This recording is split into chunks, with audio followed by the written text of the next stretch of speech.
Welcome to tool number 3, that is freeze spans. So friends, in this video we're going to talk about this freeze spans benefit. What is this freeze span basically, and what is the usage of this freeze span, and what is the application in the big data, right? So let's go with an example. Now we have a big data with us. We have segments in the A column, we have country, in the B column we have products, in the C column, and so on. We have a lot of data out here, right? So this is a big data around of how many rows? Let me just check. We have around 700 rows, excluding the header one, right? So how I can just move it down, control shift arrow down and control shift arrow up, right? You can do it navigation through this, right? Throughout the cells. Now understand the option why we need freeze spans and what do we mean by freeze spans. First of all, why we need. Let me just pull my data down. So initially it was discount, initially this is unit sold, this is the manufacturing dollar, and this is something like sale price, gross sales, and so on.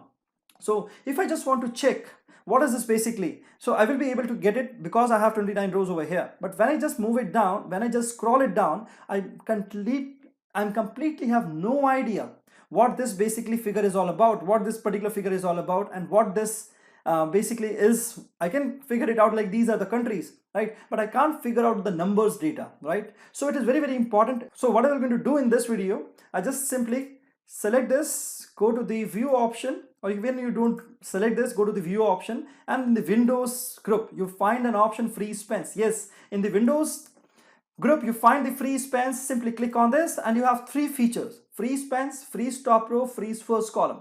Now this is very, very important. These are the by default technique, freeze top row. Let's suppose if I do that, so this time my first row will be remaining on this particular position. It will not be scrolling down. Let me just check with an example. Let me just scroll it down. This time I will be able to get an idea that this is a sale price, this is a gross revenue sales, and this is the manufacturing, and this is a unit sold. So I have a clear idea when I just freeze the first row.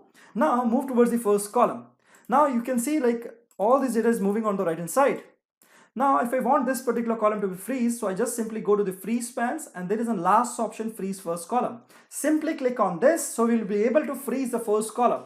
Everything will be moving inside this but except the A column, because I freeze the first column. So simply click on this and you will be able to freeze it out, and you can see the bold line out there. This line is much thicker than these lines, right? So this is an indication that this particular column is freezed. Now just moving on the right hand side, you can see this particular column A will going to remain. It is a static one, it is a stationary one. Now everything will be moving on the right hand side.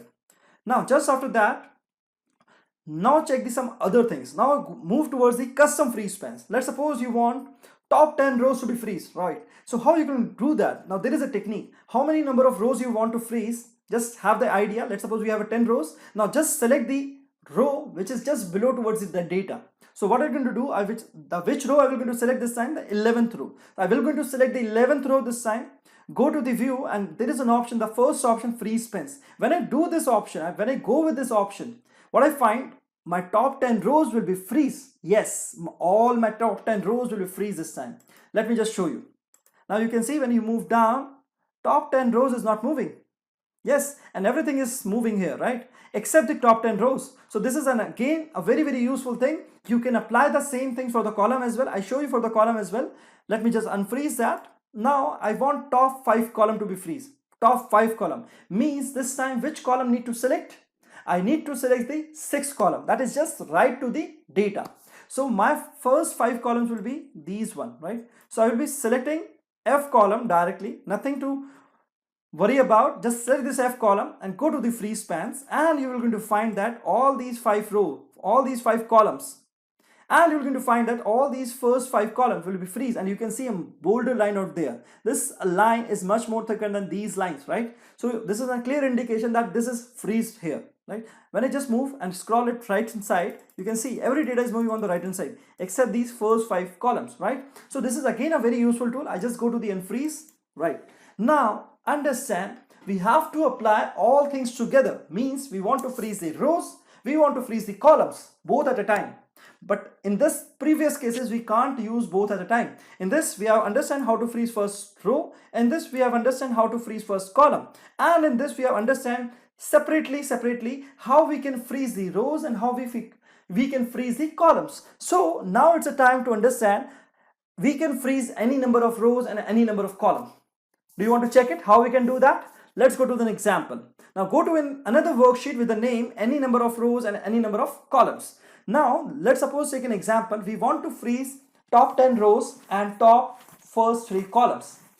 We want to freeze top 10 rows and first 3 columns. So how are we going to do that? For top 10 rows, I will be selecting this 11th one, right? So let me just color it with the yellow one. All right, we want to freeze first 3 columns, so I will be selecting this D column, right? So this time I will be making a color. Now where it is an intersection on this particular point, so I will be marking as separate color. Let's suppose I just give a blue color out there, right? Now I have to select this cell only and go to the view option and go to the freeze spans and just select the first option, that is freeze spans. When you do that, all your things will be freeze, means both your rows, both your columns will be freeze at the same time. Means top 10 rows will be freeze, first 3 columns will be freeze once you click on this option freeze spans. Let me just show you. All right, now you can see there is a plus sign out there. It is a very small plus sign, so you can't be able to like get it right, but our purpose is solved, right? So I just move it down, so you can see the top 10 rows is freezed, right?